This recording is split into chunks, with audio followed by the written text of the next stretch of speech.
Kerajaan memperuntukkan RM5.8 bilion bagi pembangunan negeri Sarawak dan RM6.6 bilion lagi untuk pembangunan negeri Sabah pada Belanjawan 2024. Perdana Menteri Datuk Seri Anwar Ibrahim sewaktu dalam Dewan Rakyat berkata kerajaan perpaduan sentiasa beriltizam untuk melahirkan kesepakatan yang telah dicapai oleh pemimpin terdahulu dalam Perjanjian Malaysia 1963 akan dapat direalisasikan. Dan tidak lama lagi Belanjawan 2025 akan dibentangkan pada 18 Oktober.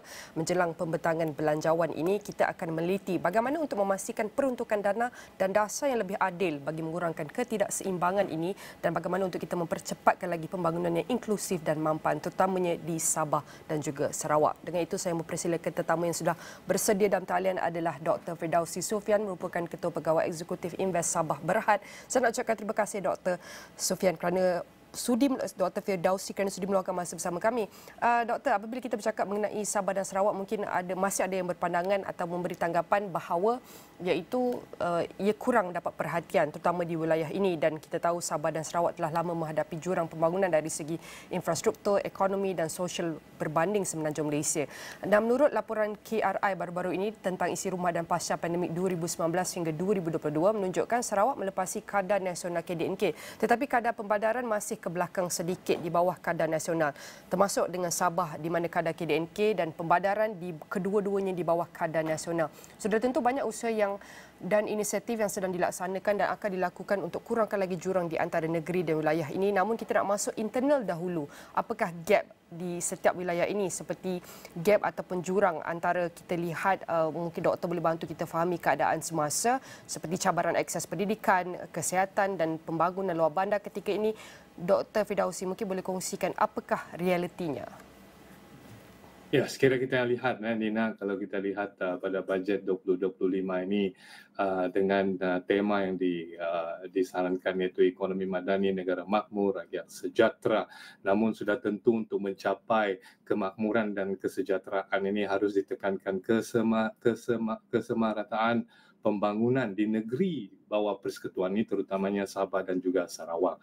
Ya, sudah tentu dengan laporan yang dinyatakan tadi itu dan juga laporan-laporan sebelum ini pun sudah tentu telah memberi highlight lah tentang cabaran-cabaran pembangunan ekonomi, sosio dan juga pelbagai lagi aspek terutamanya di negeri Sabah dan juga Sarawak ini. Jadi untuk kita memacu ekonomi negara ini dengan keunggulan komparatif. Kedua-dua negeri ini juga mempunyai keunggulan komparatif yang tersendiri. Jadi kalau kita lihat bajet dengan cabaran-cabaran yang dinyatakan tadi itu tentang akses pendidikan, kesihatan, kita cerita tentang pengangguran dan juga poverty memang satu masalah yang besar dan bukanlah masalah yang baru.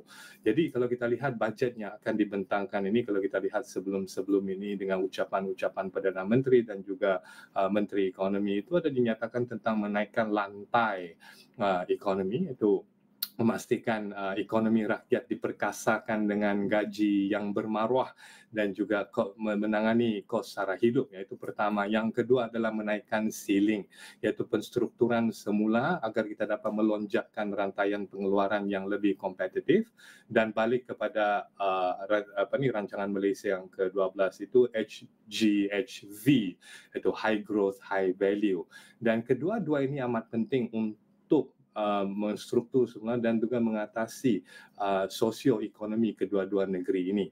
Nah, satu perkara yang baik dalam bajet 2025 ini dengan kekangan-kekangan dan juga masalah yang dihadapi di negeri Bawah Bayu dan juga di Sarawak ini. Pertama sebab bajet 2025 ini akan memberi nada yang baru, nafas yang baru. Sudah tentu bajet amount itu pun akan meningkat sebab bila 2025 itu maka berakhirlah rancangan Malaysia ke-12 itu maka baru ada lebaran baru untuk rancangan Malaysia ke-13. Jadi apa-apa dasar fiskal yang diperkenalkan ini sudah tentu akan memberi bukan saja nafas baru tetapi pendekatan baru untuk mencapai rancangan Malaysia yang ke-13. Dan sudah tentu kalau kita melihat rancangan-rancangan sebelum ini pun memang dinyatakan dengan khusus tentang pembangunan Sabah dan juga Sarawak. Ya, memang betul bila kita cerita tentang kadar kemiskinan, kadar pengangguran, memang ada cabaran tertentu di Sabah ini. Namun kalau kita lihat effort ataupun pendekatan dan bagaimana kerajaan persekutuan dan juga kerajaan negeri ini berusaha untuk menangani masalah ini memang sudah jelas dari segi kalau kita lihatlah statistik yang ada ini, contohlah Sabah sebelum ini mempunyai kadar pengangguran yang begitu tinggi ya, dekat 8% sekarang sudah turun kepada 7,2%. Nah, kadar median gaji pun memang masa COVID-19 itu memang merundum, tapi selepas itu memang kita nampak ada peningkatan yang positif dekat 49% dan Sarawak of course mendahului dengan 10% ya dari kadar kita lihat kadar pertumbuhan gaji itu. Nah, sekarang ini apa yang kita kena lihat ya secara makro level.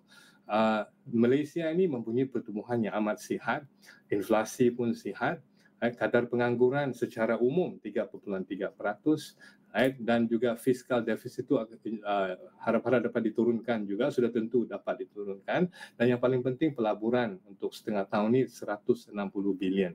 Jadi dengan indikator-indikator yang positif ini sudah tentu Sabah dan juga Sarawak akan bertanya, what do I get from this? Right? How do I feel dengan kadar yang positif ini dengan trajektori yang begitu yang baik ya kalau kita lihat. Nah, jadi kalau kita lihat secara umum ya, Sabah dan Sarawak ini saya rasa isunya terus benda yang sama ya. Jadi pertama adalah sudah tentu kita lihat daripada segi ekosistem pembangunan negara ini, pembangunan negeri ini, terutamanya pembangunan untuk merancangkan pelaburan. Sebab kita kena ingat untuk negara untuk maju, untuk menjadi jago ekonomi serantau, kita harus mengoptimumkan pembangunan negeri dengan keunggulan komparatif yang tertentu, terutamanya contohnya Sabah dan juga Sarawak.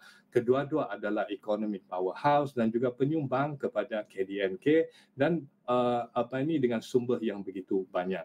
Jadi bukan sekadar perancangan daripada kerajaan persekutuan ya yang harus melihat pada pembangunan negeri ini seperti mana kita lihat dalam RMK 12 dan juga Plan Ekonomi Bandani dan juga NIMP, Plan Perindustrian Baru itu. Tapi pada masa yang sama juga kolaborasi antara kerajaan negeri dan kerajaan persekutuan itu amat penting. Ya, kalau kita lihat sekarang ini contoh daripada segi bajet pembangunan seperti yang dinyatakan tadi oleh Nina, itu kita mendapat yang tertinggi. Memang betul yang tertinggi. Namun kalau kita lihat dalam rancangan Malaysia ke-12 itu sepatutnya lebih banyak daripada itulah dekat dalam perancangan itu Sabah sepatutnya dapat 10 bilion, Sarawak sepatutnya mendapat 8.2 bilion. Nah, itu bajet pembangunan. Nah, selain daripada bajet pembangunan yang kita lihat, yang kita selalu menjadi highlightnya, satu benda yang saya rasa patut diberi fokus apabila kita cerita tentang pembangunan sosioekonomi untuk mengurangkan pengangguran, mengurangkan pengangguran dan juga kemiskinan itu, kita harus juga melihat pada bagaimana ekosistem kerajaan, bagaimana ekosistem mengubah struktur ekonomi itu dapat dilakukan di kerajaan negeri ini. Right? Saya rasa itu yang kita harus utamakan. Kedua-dua negeri ini memerlukan hiliran yang pembangunan hiliran. Sebab inilah yang dinyatakan dan selalu sebelum ini pun perbincangan tentang pembangunan ekonomi negeri ini adalah hiliran. Kerana hiliranlah yang memberi titik tolak dan pencetus kepada penstrukturan semula yang dapat menaikkan gaji rakyat itu.